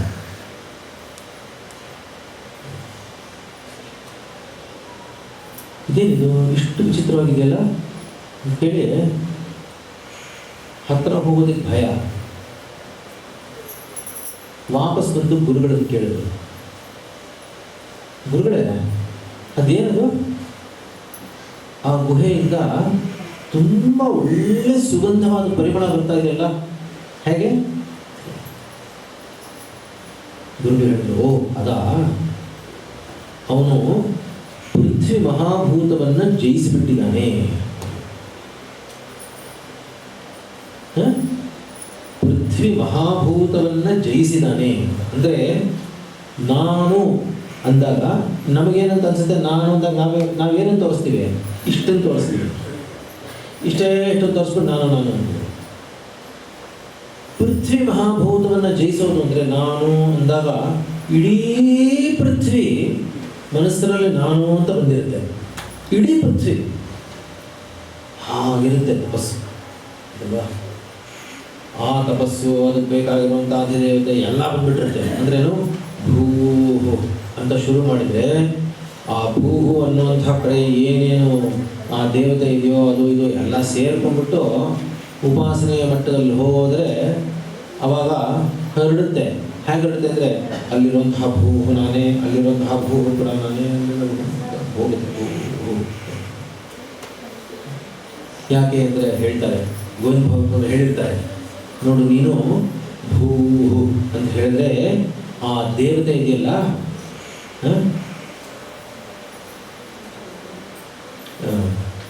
ಮೂಲಾಧಾರಕ್ಕೆ ಶಾಖೆ ಅಲ್ವಾ, ಅದರಿಂದ ಅಲ್ವಾ ಅಲ್ವಾ ಆ ದೇವತೆ ಶಾಕಿನಿ ಎನ್ನುವಂತಹ ದೇವತೆ, ಸಾಕಿನಿನ ಶಾಕಿನಿನ ಶಾಕಿನಿ ಏನಂತಂದರೆ, ನೋಡು ನೀನು ಭೂ ಅಂತ ಕರೀತಿಯಲ್ಲ, ಕರೆದ್ರೆ ಆ ಶಾಕಿನಿ ದೇವತೆ ಕೇಳಿಸ್ಕೊಡ್ತಾಳೆ. ಆ ಶಾಕಿನಿ ದೇವತೆಗೆ ತುಂಬ ಬಲ ಬರುತ್ತೆ. ಹಾಗೇನೆ ಅದನ್ನು ಉಪಾಸನೆ ಮಾಡ್ತಾ ಮಾಡ್ತಾ ಮಾಡ್ತಾ ಮಾಡ್ತಾ ಇಡೀ ಪೃಥ್ವಿಯನ್ನು ಜಯಿಸಿದ್ದಾರೆ. ಅವನು ಪೃಥ್ವಿಯನ್ನು ಜಯಿಸಿದಾನೆ, ಅವನೇನು ಅವನ ಹತ್ರ ಹೋಗಬೇಡಿ. ಆಮೇಲೆ ಹೀಗೆ ಆಗ್ತಾ ಇರ್ತದೆ, ಚಳಿಗಾಲ ಬರುತ್ತೆ. ಚಳಿಗಾಲ ಬರುತ್ತೆ, ಅಲ್ಲಿ ಭಿಕ್ಷೆ ಇಟ್ಟಿದ್ರೆ 3 ದಿವಸ ಆಯಿತು, 4 ದಿವಸ ಆಯಿತು, 5 ದಿವಸ ಆಯಿತು, ಏನು ಪತ್ತೇನೇ ಇಲ್ಲ. ಶಂಕರರು ಒಳಗೆ ಇದ್ದಾರೆ, ಹೊರಗೆ ಬರಲೇ ಇಲ್ಲ. ಸ್ವಲ್ಪ ಭಯ ಆಗೋಕ್ಕೆ ಶುರುವಾಯಿತು, ಇದೇನು ಹೊರಗಡೆನೂ ಬರಲಿಲ್ವಲ್ಲ ಅಂದ್ಬಿಟ್ಟು ಅಲ್ಲಿವರೆಗೂ ಹೋದರು. ನೋಡೋಣ ಏನಪ್ಪ ಇದು, ಹೇಗಿದ್ದಾರೋ ಏನೋ ನೋಡೋಣ ಅಂತ 4 ಹೆಜ್ಜೆ ಇಟ್ಟು ಒಳಗಡೆ ಹೋದ್ರು. ಒಬ್ಬ ಹೊರಗಡೆ ಹೋದ. ಒಳಗಡೆ ಹೋದರೆ ಹೆದರ್ಕೊಂಡು ಓಡ್ ಬಂದ್ಬಿಟ್ಟಂತೆ. ಯಾಕೆ ಅಂದರೆ ಚಳಿಗಾಲ ಅಲ್ವಾ, ಚಳಿಗಾಲ ಅಂದರೆ ತುಂಬ ಚಳಿ ಇರುತ್ತೆ ಅಂತ. ಅಂತಹ ಚಳಿನಲ್ಲಿ ಅಯ್ಯೋ ಅಯ್ಯೋ ಅಯ್ಯೋ ಅಯ್ಯೋ ಅಂತ ಓಡ್ಬೋದು. ಏನು ಬರ್ತದೆ, ಸಿಕ್ಕಾಪಟ್ಟೆ ಬಿಸಿ, ಅಲ್ಲಿ ಇರೋಕ್ಕಾಗಲಿಲ್ಲ ಅವನ ಕೈಯಲ್ಲಿ, ಅಷ್ಟು ಬಿಸಿ ಆಯಿತಾ. ಓಡ್ ಬಂದು ಗೋವಿಂದ ಭಗವಂತರು ಗುರುಗಳ ಹತ್ರ ಹೇಳಿದಂತೆ, ಗುರುಗಳೇ ಏನು ಅದೇನದು ವಿಚಿತ್ರ, ವಿಪರೀತ ಶೆಕೆ ಆಗೋದು ನನಗೆ. ಆಮೇಲೆ ಏನು ಇಷ್ಟು ಶೆಕೆ ಆಗ್ತಾ ಇದೆಯಲ್ಲ ಚಳಿಗಾಲದಲ್ಲಿ, ಹೊರಗಡೆ ಎಲ್ಲ ಚಳಿ, 4 ಹೆಜ್ಜೆ ಇಟ್ಟು ಒಳಗಡೆ ನೋಡಿದ್ರೆ ಇದು ಇಷ್ಟು ಶೆಕೆ, ಇಷ್ಟು ಬಿಸಿ ಇದೆಯಲ್ಲ ಅಂತ ಇನ್ನೊಂದು ಸ್ವಲ್ಪ ಒಳಗಡೆ ಹೋದೆ ಗುರುಗಳೇ. ನೋಡಿದೆ ಶಂಕರರು ಕೂತಿದ್ರು. ಆ ಮುಖದಲ್ಲಿ ಏನು ತೇಜಸ್ಸು ಅಂದರೆ ಅಂತಹ ತೇಜಸ್ಸು. ಅವರ ನಾಭಿ ಇರುತ್ತಲ್ಲ, ನಾಭಿಯಿಂದ ಬೆಂಕಿಯ ಕಿಡಿಗಳು ಚಿಮ್ಮುತ್ತಾ ಇದ್ವು. ಏನಾಗ್ತಾ ಇದೆ ಗುರುಗಳೇ ಶಂಕರರಿಗೆ ಬಂದು ಕೇಳಿದ್ರು. ಗೋವಿಂದ ಭಗವಂತರು ಸಮಾಧಾನ ಚಿತ್ತದಿಂದ, ಓಹೋ ಅಲ್ಲ ಬೇಗ ಸಿದ್ಧಿಸ್ತಾ ಇದೆ ಅವರಿಗೆಲ್ಲ. ಏನು ಗುರುಗಳೇ, ಅವನು ಅಗ್ನಿತತ್ವವನ್ನು ಜಯಿಸಿಬಿಟ್ಟಿದ್ದಾನೆ.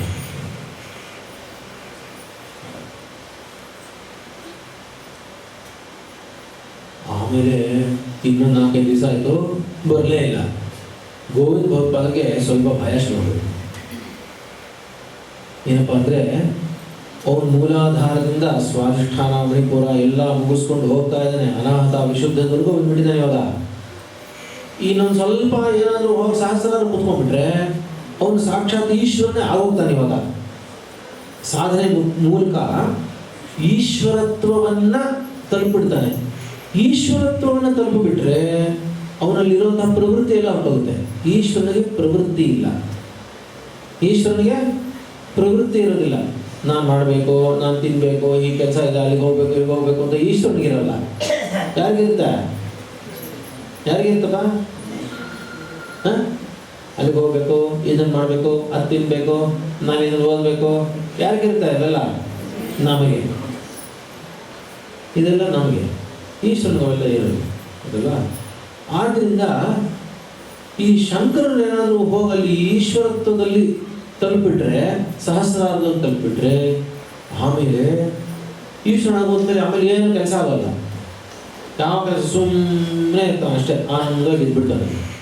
ಓಹೋ, ಹಾಗೆ ಮಾಡಿಬಿಟ್ರೆ ತಪ್ಪಾಗುತ್ತೆ. ಯಾಕೆಂದರೆ ಅವರಿಂದ ಇನ್ನೂ ಬೇಕಾದಷ್ಟು ಕೆಲಸ ಆಗಬೇಕಲ್ಲ ಅಲ್ವಾ. ದೇಶ ಎಲ್ಲ ಪರ್ಯಟನೆ ಮಾಡಬೇಕು, ಮಠಗಳ ಸ್ಥಾಪನೆ ಆಗಬೇಕು, ಎಲ್ಲ ಕೆಲಸಗಳಾಗಬೇಕಾಗಿರೋದ್ರಿಂದ ಅವನಲ್ಲಿರೋ ಹಾಗಿಲ್ಲ ಅಂದ್ಬಿಟ್ಟು ಓಡೋಗ್ತಾರೆ.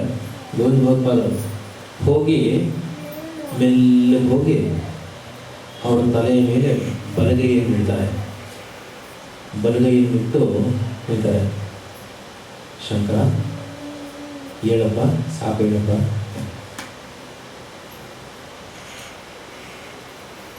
ಹಾಗಂದ ತಕ್ಷಣ ನೀವು ನಿಧಾನವಾಗಿ ಕಣ್ ತೆಗಿತಾರೆ. ಕಣ್ ತೆಗೆದ್ರೆ ಏನು ಸೂರ್ಯನನ್ನು ನೋಡೋ ತರಹ ಇದ್ದಾರೆ. ಯಾಕೆಂದರೆ ಪಂಚಭೂತಗಳನ್ನೆಲ್ಲ ಗೆದ್ದಿದ್ದಾರೆ. ಅಂತಹ ತೇಜಸ್ಸು ಅವರಲ್ಲಿ ಅಂತಲ್ವಾ. ಹೇಳಿ ಮೆಲ್ಲಿಗೆ ಒಂಥರ ಹೀಗೆ ತಲೆ ಈಗ ನೀವೇ ಶಾಂತನಾಗು ಅನ್ನೋ ತರಹ ಹೇಳಿ ಆಮೇಲೆ ಏನು ಮಾತಾಡದೆ ಸೀದಾ ಹೊರಟೋಗ್ಬಿಟ್ಟು ಅವರು ನೋಡಿದ್ರು. ಎಲ್ಲರೂ ಬಂದು ಎಲ್ಲರೂ ನಮಸ್ಕಾರ ಮಾಡೋಕ್ಕೆ ಬಂದಂತೆ. ಶಂಕರು ಕಳಿಸ್ಬಿಟ್ಟು ಗೊತ್ತಾಗಲ್ಲ. ಆಮೇಲೆ ಇದನ್ನೆಲ್ಲ ನೋಡಿದ್ರು ಅಲ್ಲ. ಯಾವಾಗ ಆಗೋದು ಎಲ್ಲ ಭೂತಜಯ ಯಾವಾಗ ಆಯಿತೋ ಇನ್ನು ದೊಡ್ಡ ದೊಡ್ಡ ಕೆಲಸಗಳು ಮಾಡೋದಕ್ಕೆ ಸಾಮರ್ಥ್ಯ ಬಂತು ಅಂತ ಅರ್ಥ. ಈಶ್ವರನಾಮ ಸಂವತ್ಸರದ ಕಾರ್ತೀಕ ಶುದ್ಧ ಏಕಾದಶಿ ದಿವಸ ಅವರಿಗೆ ಸನ್ಯಾಸ ದೀಕ್ಷೆ ಕೊಡಬೇಕು ಅಂತ ಸಂಕಲ್ಪ ಮಾಡಿದ್ರು ಗೋವಿಂದ ಭಗವತ್ಪಾದರು. ಯಾವತ್ತು? ಈಶ್ವರನಾಮ ಸಂವತ್ಸರದ ಕಾರ್ತಿಕ ಶುದ್ಧ ಏಕಾದಶಿ. ಇನ್ನೊಂದ್ಸಲ ಹೇಳಬೇಕು. ಏಕಾದಶಿ ಶಂಕರರಿಗೆ ಸನ್ಯಾಸ ಆಗಿದೆ. ಅವರು ಸನ್ಯಾಸ ಆಗುತ್ತೆ ಅಂತ ಗೊತ್ತಾದ ತಕ್ಷಣ ಏನು ಎಲ್ಲ ಕಡೆ ಹರಡ್ಬಿಡ್ತು ವಿಷಯ. ಹೀಗೆ ಶಂಕರರಿಗೆ ಸನ್ಯಾಸ ಕೊಡ್ತಾ ಇದ್ದಾರಂತೆ. ಗೋವಿಂದ ಭಗವತ್ಪಾದರ ಹತ್ರ ಎಲ್ಲ ಬಂದರು. ಒಬ್ಬರು ವೃದ್ಧ ಮಹಿಳೆ ಬಂದು ಹೇಳಿದಂತೆ, ಶಂಕರರಿಗೆ ಸನ್ಯಾಸ ಕೊಡ್ತಾ ಇದ್ದಂತೆ. ನನ್ನೊಂದು ಸಣ್ಣ ಕೋರಿಕೆ ಏನಮ್ಮ, ನಮ್ಮ ಶಂಕರ ಸ್ವಾಮಿಗಳಿದಾರಲ್ಲ ಅವ್ರಿಗೆ ನಾನೇ 2 ಕೌಪಿನ ತಯಾರು ಮಾಡಿದ್ದೀನಿ. ಅದಕ್ಕೆ ಕಾಫಿ ಎಲ್ಲ ಹಾಕಿಟ್ಟಿದ್ದೀನಿ. ನೀವು ಅದನ್ನು ಕೊಡಬೇಕು. ನಾನು ಅದನ್ನು ಕೊಡಬೇಕು ಅಂತ ನನಗೆ ಆಸೆ. ಆಗಲಿ ಕೊಡ್ತೀನಿ ಅಂತ ಹೇಳಿದ್ರು. ಇದನ್ನು ಆವತ್ತಿನ ದಿವಸ ದೀಕ್ಷೆ ಕೊಡ್ತೀರಲ್ಲ ಆಗ ನಮ್ಮ ಶಂಕರ ಸ್ವಾಮಿಗೆ ಕೊಡ್ತೀರಾ? ಗೋವಿಂದ ಭಗವತ್ಪಾದ ಓಹೋ ನಿಮ್ಮ ಶಂಕರನ? ನಮ್ಮ ಶಂಕರನಲ್ವಾ? ಹಾಗೆ ಅವರು ಗೋಪಿನ ಕೊಟ್ಟರು. ಹಾಗೆ ಒಬ್ಬ ವೃದ್ಧ ಇದ್ದ. ಸುಮ್ಮನೆ ಒಂದು ಮೂಲೆಯಲ್ಲಿ ದೇವಸ್ಥಾನ ಮೂಲೆಯಲ್ಲಿ ಕೂತಿದ್ದ. ಅವನ ಹೆಸರು ರಂಕದಾಸ ಅಂತ. ಏನು ಹೇಳಿ? ರಂಕದಾಸ. ರಂಕದಾಸ ಅಂತ ರಂಕದಾಸ. ಅವನು ಬಂದಿದೆ ಬುದ್ಧಿ, ಶಂಕರರಿದ್ದಾರಲ್ಲ ಅವ್ರಿಗೆ ದಂಡ ಕೊಡ್ತೀರಲ್ಲ ನೀವು, ಅದನ್ನು ನಾನಲ್ಲಿ ಕೇಳಿ ಅಂತ ತಿಳ್ಕೊಂಡಿದ್ದೀನಿ. ಅದನ್ನು ಎಷ್ಟು ಉದ್ದ ಇರಬೇಕು ಏನು ಅದನ್ನು ನಾನು ವಿವರ ಕೇಳಿ ತಿಳ್ಕೊಂಡಿದ್ದೀನಿ. ಅದರಲ್ಲಿ ಯಾವ ಮುಳ್ಳು ಗಿಳ್ಳು ಸಿಗುರು ಏನೂ ಇಲ್ಲದೆ ನಾನೇ ತಯಾರು ಮಾಡಿ ತಂದು ಕೊಡ್ತೀನಿ. ನಮ್ಮ ಶಂಕರ ಸ್ವಾಮಿಗಳಿಗೆ ಕೊಡ್ತೀರಾ? ಅದನ್ನು ನಾನು ಕೊಡಬೇಕು ಅಂತ ನನ್ನ ಆಸೆ. ಹಾಗೆ ಆಗಲಿಲ್ಲಪ್ಪ, ನೀನು ಕೊಟ್ಟಿದ್ಯಾ ಅಂತ ಹೇಳ್ತೀನಿ ಹೇಳಿ. ಸರಿ, ಒಂದಷ್ಟು ಜನ ಬ್ರಾಹ್ಮಣರೆಲ್ಲ ಕೇಳಿಸ್ಕೊಂಡ್ರು. ಇದನ್ನು ಬೇಗ ಬಂದ್ರಂತೆ. ಬಂದ್ಬಿಟ್ಟು, ಗುರುಗಳೇ ನಾವು ಆವತ್ತಿನ ದಿವಸ ಸನ್ಯಾಸ ದೀಕ್ಷೆ ಕೊಡೋದಕ್ಕೆ ಮುಂಚೆ ಕೆಲವೆಲ್ಲ ಇರುತ್ತೆ ಆಯಿತಾ. ಏನು ಮಾಡ್ತಾರೆ ಅಂದರೆ ದೇವ ಪಿತೃ ಋಷಿ ಮಾತಾ ಪಿತಾ ಆತ್ಮ ಎಲ್ಲರೂ ಅಂದರೆ ತಮಗೂ ಸೇರಿಸ್ಕೊಂಡು ಎಲ್ಲರಿಗೂ ಶ್ರಾದ್ದ ಮಾಡ್ತಾರೆ. ಎಲ್ಲರಿಗೂ ಪಿಂಡ ಪ್ರದಾನ ಮಾಡಿ ಎಲ್ಲ ಮುಗಿಸ್ಬಿಡ್ತಾರೆ. ಅಂದರೆ ನಮಗೂ ಇವ್ರಿಗೂ ಯಾವ ಸಂಬಂಧನೂ ಇಲ್ಲ ಅಂತ ಆಯಿತಾ. ಅಲ್ಲಿವರೆಗೂ ಮುಗಿಸ್ಬಿಟ್ಟು ಅವ್ರಿಗೂ ಇಟ್ಕೊಳ್ತಾರೆ ಅವರೇ. ಅಂದ್ರೇನು, ಈ ಶರೀರನೂ ಶವ ಇದ್ದ ಹಾಗೆ ಅಂತ, ನಮಗೂ ಸಂಬಂಧನೇ ಇಲ್ಲ, ಬಿದ್ದೋದಾಗ ಬಿದ್ದೋಗುತ್ತೆ ಅಷ್ಟೇ ಅಂತ ಆಯಿತಾ. ಇದನ್ನೆಲ್ಲ ಮಾಡಿಸ್ಬೇಕಲ್ಲ, ಗಿರಿಜಾ ಹೋಮ ಇದ್ದೆಲ್ಲ ಇರುತ್ತೆ, ಮಾಡಿಸ್ಬೇಕು. ಅದನ್ನೆಲ್ಲ ನಾವು ಮಾಡಿಸ್ತೀವಿ ಅನ್ನಂತೆ. ಗೋವಿಂದ ಭಗವತ್ಪಾದರು ಹೇಳಿದ್ರು, ಅದೆಲ್ಲ ವಿವಿಧಿಷಾ ಸನ್ಯಾಸ ಬೇಕಾದಾಗ ಅದೆಲ್ಲ ಮಾಡಬೇಕು. ಅವರಿಗೆ ಆಗಲೇ ಆಪತ್ ಸನ್ಯಾಸ ಆಗಿರೋದ್ರಿಂದ ಇದೆಲ್ಲ ಅವರಿಗೆ ಅವಶ್ಯಕತೆ ಇಲ್ಲ, ಅದೆಲ್ಲ ಏನು ಬೇಡ ಅಂತೇಳಿ ವಾಪಸ್ ಕಳಿಸೋದು. ಆದರೆ ಆ ಕಾರ್ಯಕ್ರಮ ನಡಿಬೇಕಲ್ಲ, ಅವತ್ತಿನ ದಿವಸ ಸಿಗುತ್ತೋ ಅಲ್ವೋ ನೋಡೋಕ್ಕೆ ಅಂದ್ಬಿಟ್ಟು ಜಾಗ ಸಿಗ್ಬೇಕಲ್ಲಪ್ಪ. ಅದಕ್ಕೋಸ್ಕರ ಏನು ಅಲ್ಲಿರುವಂತಹ ದೇವಸ್ಥಾನಗಳು, ಛತ್ರಗಳು, ಎಲ್ಲೆಲ್ಲಿ ಜಗಲಿ ಇದೆಯೋ ಎಲ್ಲ ಕಡೆನೂ ಮುಂಚೆ ಏನು ಮಾಡಿದ್ರೆಲ್ಲ ಜನ ಬಂದು ಬುಕ್ ಮಾಡಿಬಿಟ್ರಲ್ಲ. ನಾವು ಈ ಜಾಗ, ನಾವು ಈ ಛತ್ರದಲ್ಲಿ ಇರ್ತೀವಿ, ನಾವು ದೇವಸ್ಥಾನದಲ್ಲಿ ಇರ್ತೀವಿ, ಇದು ಮಾಡ್ತೀವಿ, ನಾವು ಇವ್ರ ಮೇಲೆ ಉಳ್ಕೋತೀವಿ, ಎಲ್ಲ ಪೂರ್ತಿ ಬುಕ್ ಆಗೋಗಿದೆ ಎಲ್ಲ ಕಡೆ. ಸರಿ, ಇನ್ನೇನು ನಾಳೆ ದೀಕ್ಷೆ ಆಗಬೇಕು. ಅವ್ರ ಸ್ನೇಹಿತರಿಗೆಲ್ಲ ಏನೋ ಒಂಥರ, ಒಂದು ಕಡೆ ಪ್ರೀತಿ, ಒಂದು ಕಡೆ ಗೌರವ, ಒಂದು ಕಡೆ ಭಯ, ಏನೇನೋ ಆಗ್ತಾರೆ ಅವಾಗೆಲ್ಲ. ಅವರು ಅಲ್ಲಿವರೆಗೂ ಶಿಖೆ ಇತ್ತು ಅದಲ್ವಾ, ಅಲ್ಲಿವರೆಗೂ ಶಿಖೆ ಇತ್ತು. ಆಪತ್ ಸನ್ಯಾಸ ತಗೊಂಡಿದ್ರು. ಕೇಳಿದಂತೆ, ಶಂಕರ ನಾಳೆ ಈ ಕೂತಿದೆಯಲ್ಲ ಇದೆಲ್ಲ ಹೊರಟೋಗಿದ್ದೆ, ಏನಂತೀಯ ಅಂದು.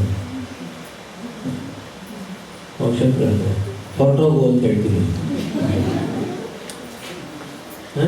ಗೊತ್ತಾಗಿಲ್ಲ, ಕೂದಲೆಲ್ಲ ಹೊರಟೋಗುತ್ತೆ, ಏನಂತೀಯ ಆಗುತ್ತೆ, ಅದಕ್ಕೆ ಹೊರಟೋಗು ಅಂತ ಹೇಳ್ತೀನಿ. ಆಯ್ತಾ? ಸುಮ್ಮನೆ ನಮ್ಮ ಗುರುಗಳ ಪೂರ್ವಾಶ್ರಮದ ಆ ಘಟನೆ ಜ್ಞಾಪಕ ಬರುತ್ತೆ. ಅವರು ತುಂಬ ಕೂದಲಿತ್ತು ಎಲ್ಲ ಮನಸ್ಸಿನಲ್ಲಿ ತಯಾರಿ ಆಗ್ಬಿಟ್ಟಿತ್ತು, ಯಾರಿಗೂ ಹೇಳಿರಲಿಲ್ಲ ಅಂತಾರೆ ಅವರು. ಅದು ತುಂಬ ಕೂದಲು ಬೇರೆ ಬೆಳೆದ್ಬಿಟ್ಟಿತ್ತಲ್ಲ. ಸರಿ, ಯಾವುದೋ ಕಾರ್ಯಕ್ರಮಕ್ಕೆ ಕರೆಯಕ್ಕೆ ಹೋಗ್ಬೇಕಿತ್ತು. ಅವ್ರ ತಂಗಿ ಮಗಳನ್ನ ಕರೆದ್ರು, ಜೊತೆಗೆ ಬರ್ತೀಯ, ಕರ್ಕೊಂಡು ಬರೋಣ, ಬರ್ತೀಯ?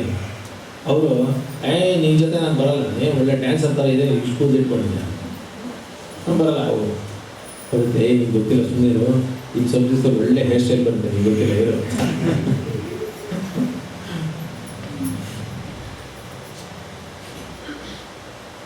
ಆಯ್ತಲ್ಲ, ಮಾರನೇ ದಿವಸ ನರ್ಮದಾ ತೀರದಲ್ಲಿ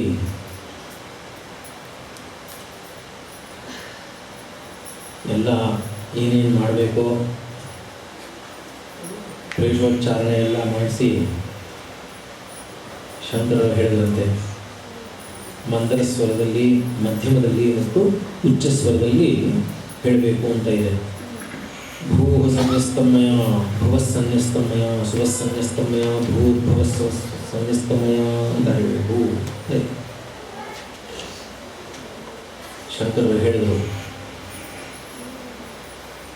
ಅಷ್ಟೊತ್ತಿಗೆಲ್ಲ ಕ್ಷೌರ ಎಲ್ಲ ಆಗಿತ್ತು.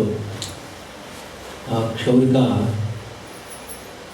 ಕ್ಷೌರ ಮಾಡಿಬಿಟ್ಟು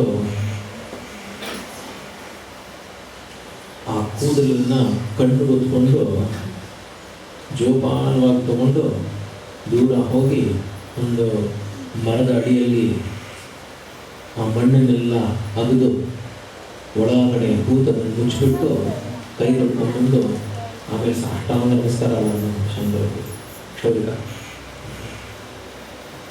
ಎಲ್ಲ ಮುಗೀತು. ಇದೆಲ್ಲೂ ಯಾವುದೋ ನನಗೂ ಇದಕ್ಕೂ ಯಾವ ಸಂಬಂಧನೂ ಇಲ್ಲ, ಅಭಯಂ ಸರ್ವಭೂತೇಭ್ಯೋ ಸ್ವಾಹ ಅಂತ ಹೇಳಿಸ್ತಾರೆ. ಅದನ್ನೆಲ್ಲ ಹೇಳಿದ್ರು. ಹೇಳಾದ್ಮೇಲೆ ನಗ್ನವಾಗಿ ಅಲ್ಲಿಂದ ಬರಬೇಕು. ಅಂದೇನು, ಶರೀರದ ಮೇಲೆ ಯಾವ ಅಭಿಮಾನವೂ ಇಲ್ಲ ಅನ್ನೋದರ ಒಂದು ಪ್ರಮಾಣ ಅದು. ಸಾಧಾರಣವಾಗಿ ಹಾಗೆ ಬರೋಲ್ಲ, ಅಭಿಮಾನ ಇರುತ್ತೆ ಶರೀರದ ಮೇಲೆ, ಅದಕ್ಕೋಸ್ಕರ ಬಟ್ಟೆ ಹಾಕೋದು. ಯಾವ ಅಭಿಮಾನವೂ ಇಲ್ಲ, ಏನೂ ಇಲ್ಲ. ಶಂಕರರು ನಡ್ಕೊಂಡು ಬಂದರು. ನಡ್ಕೊಂಡು ಬಂದ ಮೇಲೆ ಅವರಿಗೆ ಆ ಯೋಗ ದಂಡವನ್ನು ಮತ್ತು ಕಮಂಡಲು ಕೊಟ್ಟು, ಕೌಪೀನವನ್ನು ಕೊಟ್ಟು, ಆಮೇಲೆ ಭಸ್ಮಧಾರಣೆ ಮಾಡ್ಕೊಳ್ಳೋಕ್ಕೆ ಅಂತ ಹೇಳಿದರು. ಆ ಭಸ್ಮಧಾರಣೆ ಮಾಡಿಕೊಂಡು ಕೌಪೀನ ಧಾರಣೆ ಮಾಡಿ ದಂಡ ಹಿಡಿದಿದ್ದೆ ಬಾಲಶಂಕರರು ಆ ಕ್ಷಣದಿಂದ ಶಂಕರ ಭಗವತ್ಪಾದರ ಎಲ್ಲರೂ ಜಯ ಜಯಕಾರ ಹಾಕಬೇಕು. ಸನಾತನ ಧರ್ಮಕ್ಕೆ ವಿಜಯವಾಗಲಿ ಎಲ್ಲ ಜಯಕಾರ. ಅಲ್ಲಿಂದ ಮುಂದಕ್ಕೆ ಏನಾಯಿತು ಅನ್ನೋದನ್ನು ನಾಳೆ ಸಂಜೆ ಹೇಳ್ತೀನಿ. ನಾಳೆ ಬೆಳಿಗ್ಗೆ ಅಲ್ಲಿ ಲಲಿತಾ ಸಹಸ್ರನಾಮ ಲಕ್ಷಾರ್ಚನೆ ಇರುತ್ತೆ. ಅದರಿಂದ ಪೂಜೆ ಈ ಉಪನ್ಯಾಸ ಇರಲ್ಲ, ಅಲ್ಲಿ ಸಂದರ್ಭಕ್ಕೆ ಒಂದು ಉಪನ್ಯಾಸ ಉಂಟಾಗುತ್ತೆ. ಇದರ ಮುಂದಿನ ಉಪನ್ಯಾಸ ನಾಳೆ ಸಂಜೆ. ಹರ ನಮಃ ಪಾರ್ವತೀ ಪತಯೇ, ಬೋಲೋ ಸದ್ಗುರು ಶಂಕರ ಭಗವಾನ್ ಕೀ